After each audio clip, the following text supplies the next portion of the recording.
아주 유명한 분의 칼럼을 얼마 전에 읽었습니다. 이분은 냉장고마다 각 가정에 벽돌 음식이 가득하다고 여기 표현하고 있는데, 벽돌 음식이 뭐냐?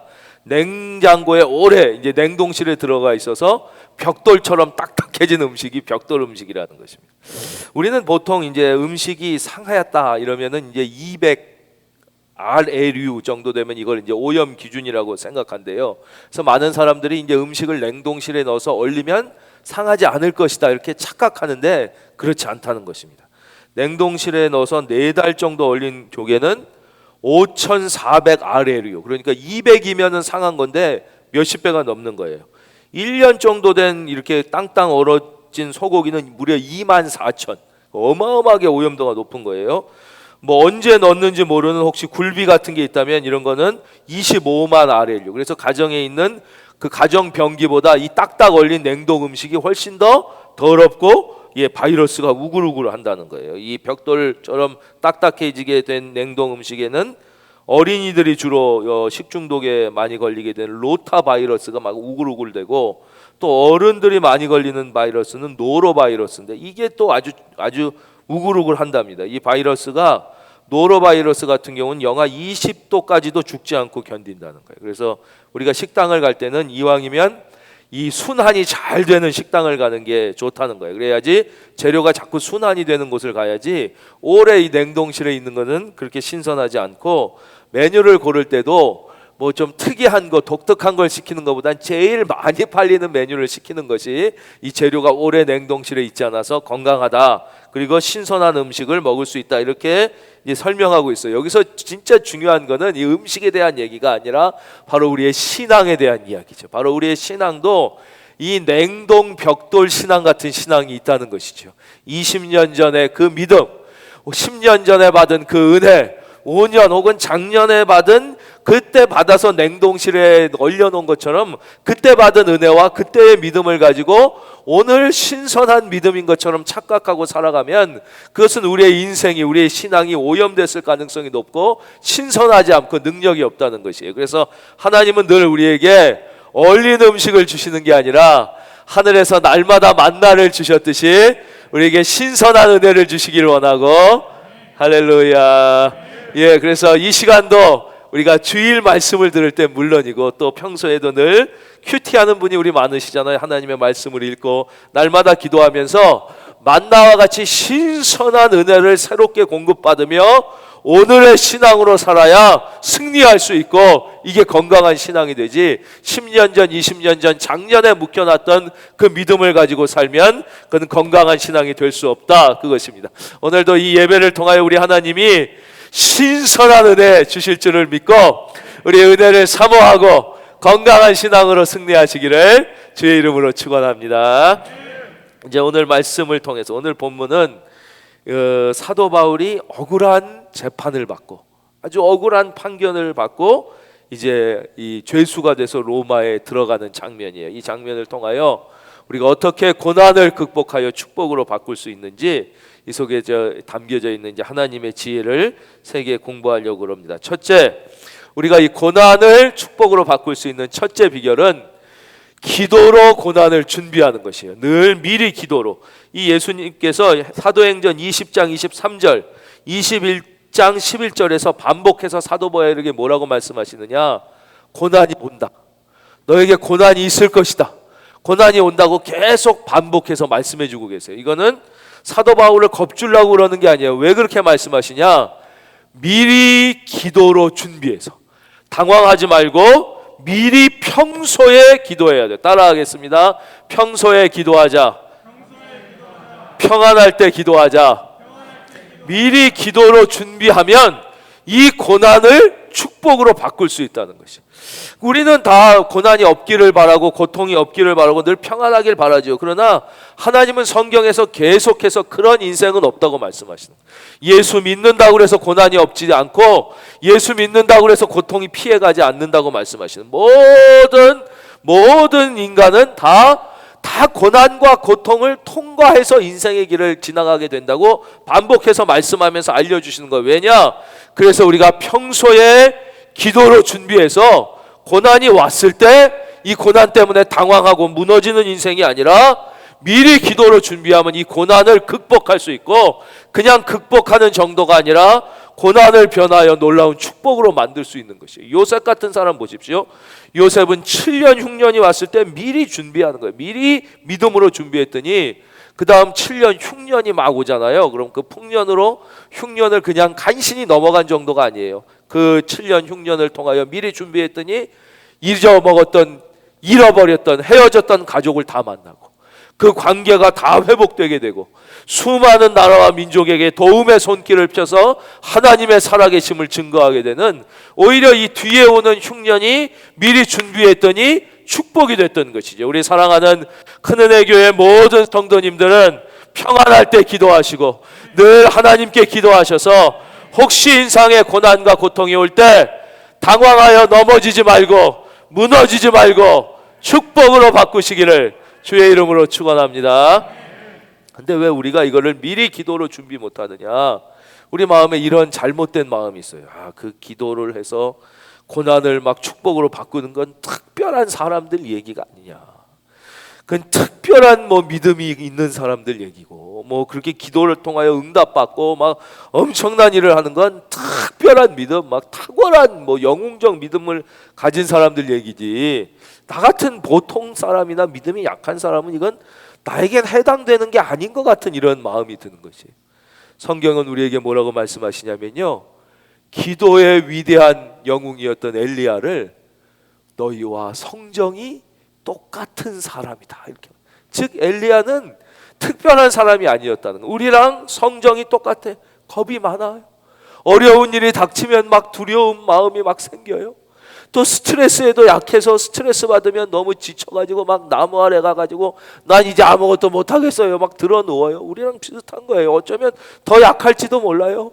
막 여자인데 여자가 죽이려고 쫓아오니까 막 아유 무서워요. 하나님 나 죽겠어요. 나 이제 살기도 싫어요. 난 이제 그냥 죽여주세요. 막 이제 죽여 막 이래. 그러니까 엘리야라고 특별했던 사람이 아니라는 거예요. 엘리야도 다 우리와 똑같은 약함을 지닌 사람이었으나 엘리야가 특별했기 때문에 기도로 위기를 넘기고 위대한 일을 하고 기도의 응답을 받은 것이 아니라 똑같이 연약한 엘리야였지만 하나님이 위대하시기 때문에, 바로 하나님이 능력이 있으시기 때문에 아무리 약하고 연약한 자라도 하나님을 믿는 믿음으로 미리 기도하고 준비하면 우리에게도 놀라운 일이 일어날 줄로 믿습니다. 특별한 사람이라 특별한 은혜를 받은 것이 아니라 다 똑같이 약하고 연약한 인간이지만 위대하신 하나님을 믿고 그 하나님, 좋으신 하나님의 능력을 의지하고 기도로 나아갈 때 좋으신 하나님의 은혜와 능력이 크시기 때문에 아무리 연약한 자에게도 그런 은혜가 임한다는 것이에요. 그래서 우리는 그래요, 약해요. 맞아요. 저도 너무 약해요. 저도 너무 겁이 많아요. 우리는 두려움이 많아요. 우리는 정말 이런 위대한 신앙의 영웅들과 내 스스로를 비교해 볼 때 너무 연약한 것 같고 아무것도 아닌 것 같아요. 예, 맞아요. 그러나 우리 하나님은 연약할수록 더 사랑하시고, 예. 여러분 자녀를 보십시오. 약할수록 더 마음이 가시고 그런 자의 기도를 절대 외면하지 않으시는 분이니까 여러분 낙담하지 말고 실망하지 말고 평안할 때 기도하고 고난이 왔을 때도 두려워하지 말고 기도하여 승리하시기를 예수님의 이름으로 축원드립니다. 두 번째, 우리가 어떻게 고난을 이기고 승리할 수 있느냐? 고난이 올 때 이게 축복임을 믿어야 되는 거예요. 그래서 이 믿음의 태도를 견지해야 되는 거예요. 막 고난이 온다고 막 두려워하지 말고 덜덜 떨지 마. 하나님의 자녀답게 이 담대한 믿음의 태도를 견지해야 돼요. 한번 같이 따라할까요? 담대함을 유지하자. 우리는 하나님의 자녀, 담대함. 요한복음 16장 33절. 세상에서 너희가 환난을 당하나, 이 환난은 큰 고난이에요. 큰 고난을 당하나 담대하라. 내가 세상을 이기었노라. 히브리서 10장 35절. 그러므로 너희 담대함을 버리지 말라. 너희 담대함 버리지 마. 이것이 큰 상을 얻게 하느니라. 기가 막히죠. 우리가 뭐를 성취해서 큰 상을 얻는 게 아니라 어려운 일이 있거나 고난이 올 때 하나님의 자녀로 이 담대한 태도를 버리지 않으면 그것만 가지고도 큰 상을 주신다는 거예요. 진짜 우리 하나님 좋으심. 저 어렸을 때부터 겁이 많아가지고 뭔 일을 하거나 뭐 누구랑 이렇게 갈등이 생기거나 다른 반 애들이랑 뭐 이러면 너무 이렇게 겁이 났었어요. 그러면 이제 친구들이 저에게 응원해줬던 생각이 나요. 규호야 쫄지 마, 뭐 이랬던 기억이. 쫄아가지고 안 되는 거예요. 예, 축구할 때 가도 이렇게 페널티킥 넣으려고 그러면 이상하게 막 이렇게 겁이 나고, 누가 뭐라고 큰 소리만 하면 막 겁이 나고 그랬었거든요. 우리가 아마 저랑 비슷한 성격을 가진 분들이 계실지 몰라요. 여러분, 하나님이 우리의 아버지심을, 우리는 고아가 아니에요. 우리는 버려지지 않아요. 우리 뒤에 하나님이 계심을 든든히 믿고 겁내지 말기를 바랍니다. 그게 하나님의 자녀, 이 담대함을 갖는 거예요. 다윗은 바로 이 태도 하나 때문에 복을 받은 대표적인 인물이에요. 다윗이 이제 양을 쳐요. 양을 치는데 밤이 되면 얼마나 무섭겠어요? 거기 막 늑대 우는 소리도 나고 그랬을 거예요. 소리만 난 게 아니라 진짜였어요. 사자가 양을 먹으러 왔다고 고백해요. 그때 내가 사자의 아가리에서 양을 구해냈다는 거예요. 담대한 거예요. 곰이 오면 곰의 발톱과 생명을 걸고 싸워서 양을 건져냈다는 거예요. 이게 기가 막힌 말씀입니다. 이 유다의 그 당시의 상속 그 시스템을 보면 이 다윗은 이거 헛짓한 거예요. 왜냐하면 그때는 자기가 아무리 목숨을 걸고 양을 지켜봤자 그 양의 절반 이상은 다 큰아들한테 다 가는 겁니다. 내게 아니, 큰아들한테 다 가고 나머지 갖고 형들이 다 놀아갖고 나머지 형들이 자기한테는, 막내인 자기한테는 올 것도 없어요. 그러니까 인간적으로 머리 써서 생각하면 뭐 미쳤다고, 내가 무서운데 그 목숨 걸고 싸워봤자 형은 맨날 나 무시하죠. 그 성경에 보시면 맏형이 얼마나 다윗 무시하고 목숨 걸고 지켜봤자 내목 하나도 없어요. 다 절반은 맏아들 다 갖고 나머지 형제들이 놀아갖고 하나도 없는 거예요. 그러나 다윗은 그러지 않은 것이에요. 나에게 맡겨진 일이 이 양을 지키는 일이니까 난 하나님의 자녀답게 내 일에 최선을 다하는 그 믿음의 태도, 하나님의 자녀다운 태도, 목자의 태도, 할렐루야, 잘 지켰어. 그랬더니 하나님이 어떤 복을 주셔요?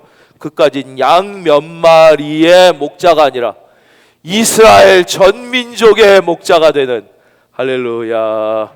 그래서 그 가난한 목동 출신이 이스라엘 전체의 목자가 되는 왕으로 세워주죠. 이게 믿음의 태도예요. 우리는 하나님의 자녀예요. 여러분, 고난은 터널과 같은 것이에요. 고난은 왜 고난이 있냐? 터널, 양양 고속도로 가다 보면 10km가 넘는 터널, 이 어둡고 깜깜한 터널을 왜 뚫었냐? 왜 터널을 지나가게 하냐? 그게 어둡고 캄캄해 보이지만 결국 터널로 가는 길이 제일 안전하고, 그렇잖아요. 제일 안전한 길, 가장 빠르고 안전하게 목적지에 도달하는 길이기 때문에 우리가 고난이 올 때 우리가 믿음으로 따라가겠습니다. 고난은 터널이다. 예, 갑자기 운전대를 놓으면 안 돼요. 막 갑자기 막 깜깜해졌다고 이러면 안 돼요. 침착하고 담대하게 끝까지 앞을 바라보는 거죠. 우리가 하나님의 자녀로서 담대하게 믿음으로 나가면 결국 그것이 가장 먼저 안전하게 목적지로 도달하는 길이에요. 이때 이제 사도 바울이 로마에 들어갈 때 이 사도 바울을 아주 목 빠지게 기다리던 테러리스트들이 있습니다. 40명이 넘는 테러리스트들이 있어요. 그거 한번 찾아보겠습니다. 사도행전 23장 12절 13절에 하나님이 이 테러리스트들을 성경에서 소개해주고 계신데요. 한번 신약성경 228면 테러리스트를 한번 찾아볼까요? 12, 13절, 11절 제가 읽겠습니다. 그날 밤에 주께서 바울 곁에 서서 이르시되 담대하라. 내가 예루살렘에서 나의 일을 증언한 것 같이 로마에서도 등언하여야 하리라 하시니라. 12절 다 같이 시작.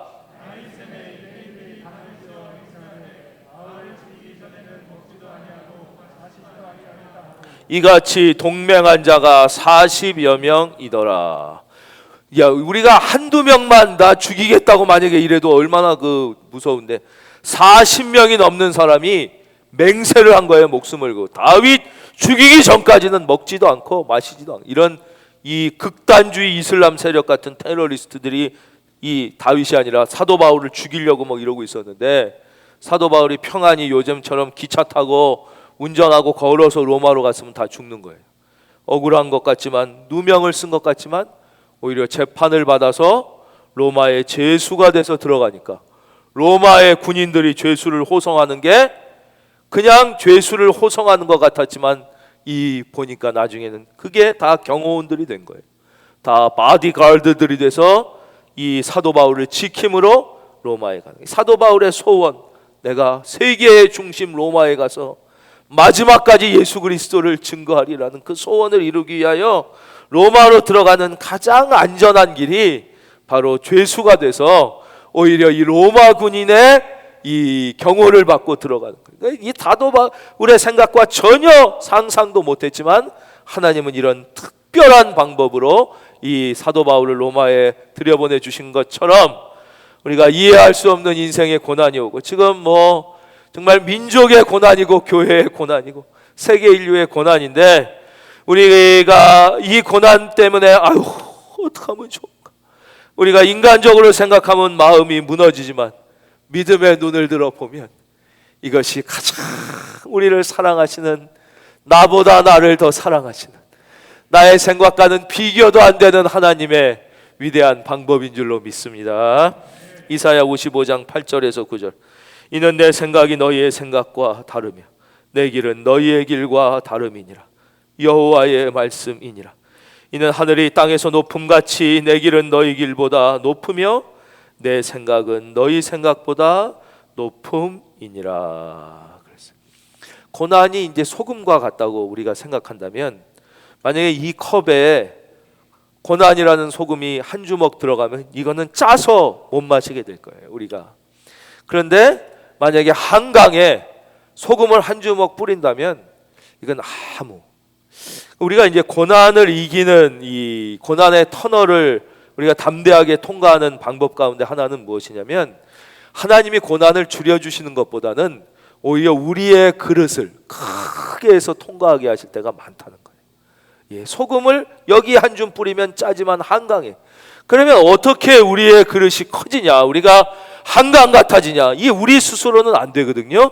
그래서 바로 믿음이 필요한 거예요. 믿음은 뭐냐? 우주보다 크신 하나님에게 우리가 붙어서, 할렐루야, 그 하나님의 그릇만큼 커지는 것이죠.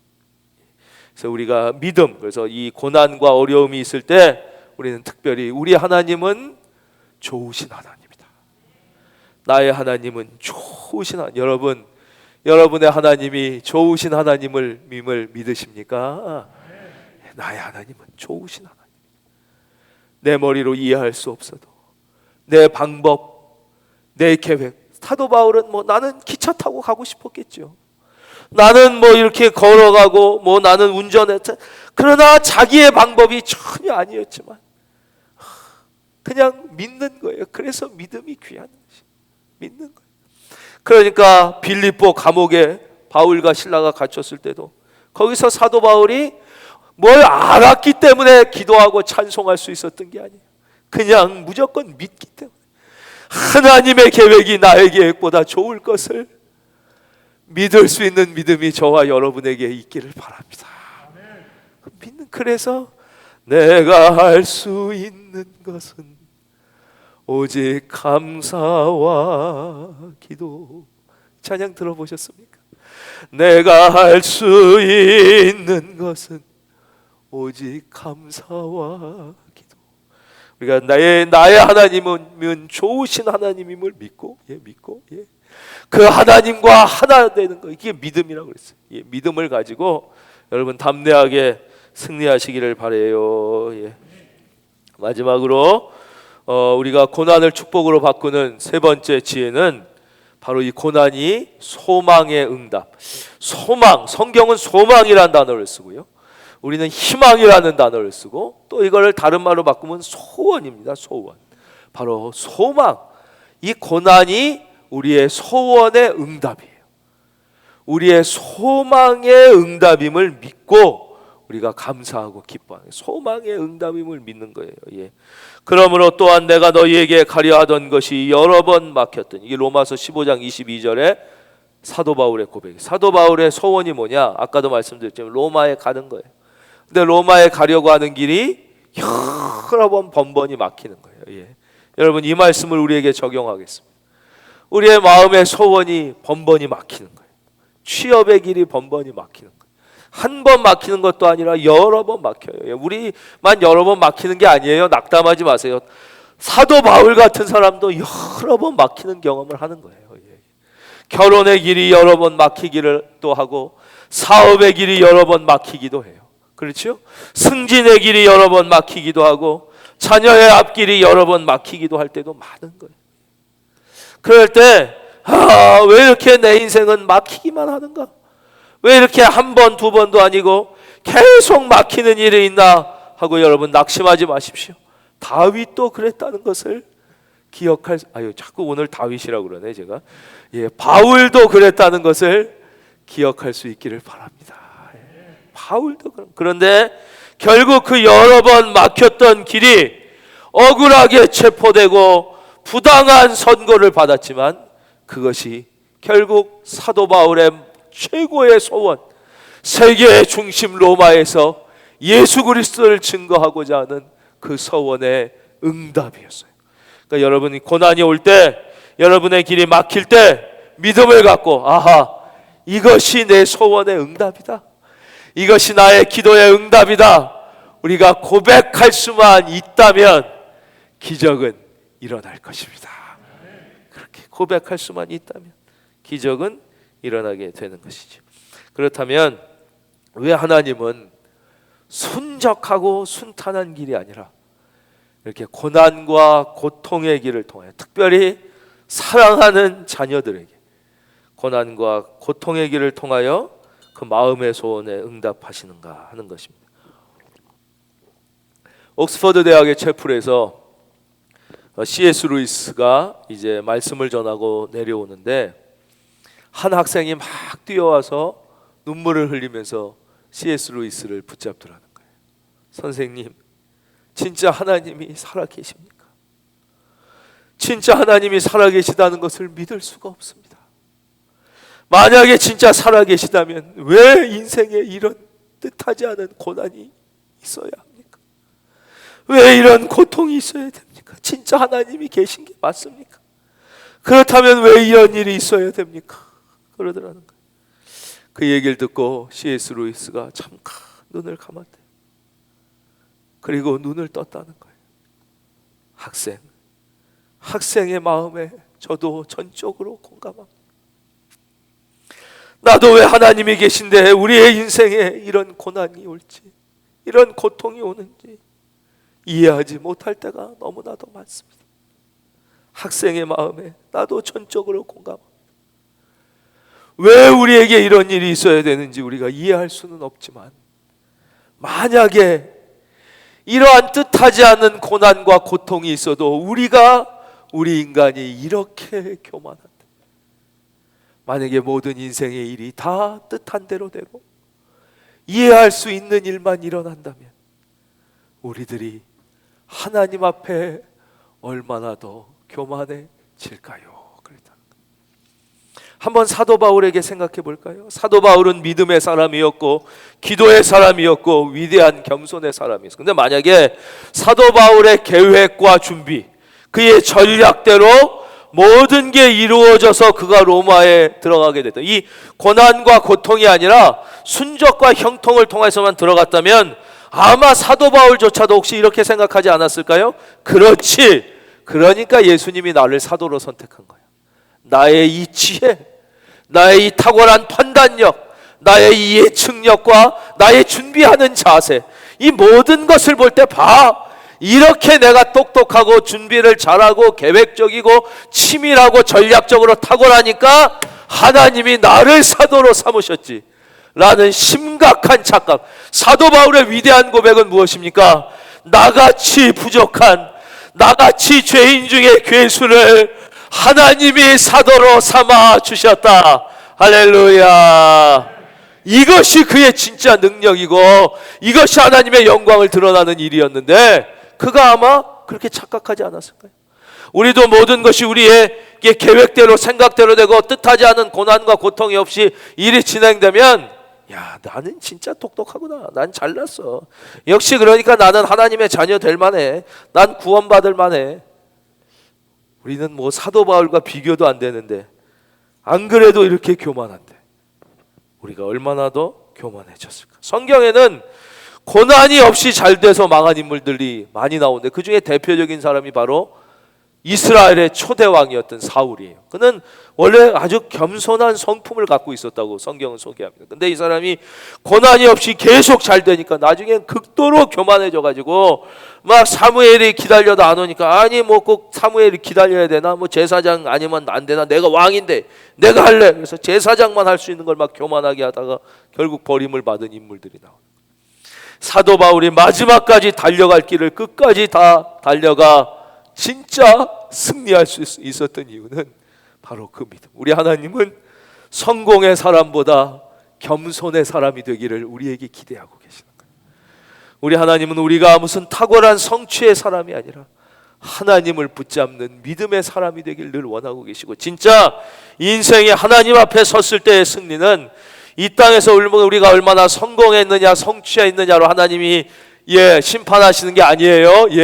하나님이 우리를 심판하시는 기준은 우리가 얼마나 겸손했느냐, 하나님 앞에 믿음으로 할렐루야 살았느냐.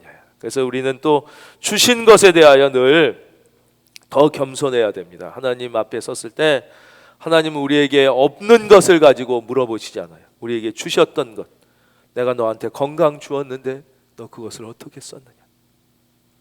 내가 너에게 지혜를 주었었을 때 넌 그것을 어떻게 썼느냐.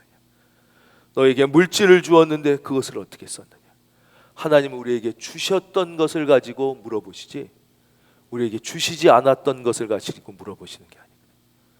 그래서 우리는 받을수록 겸손해야 되고, 우리가 고난 중에서도 우리 하나님을 믿고, 우리가 사도 바울의 마지막 23절입니다. 그들이 날짜를 정하고 그가 유숙하는 집에 많이 오니 바울이 아침부터 저녁까지 강론하여 하나님의 나라를 증언하고, 따라하겠습니다. 하나님 나라를 증언하고 예수에 대하여 권하더라.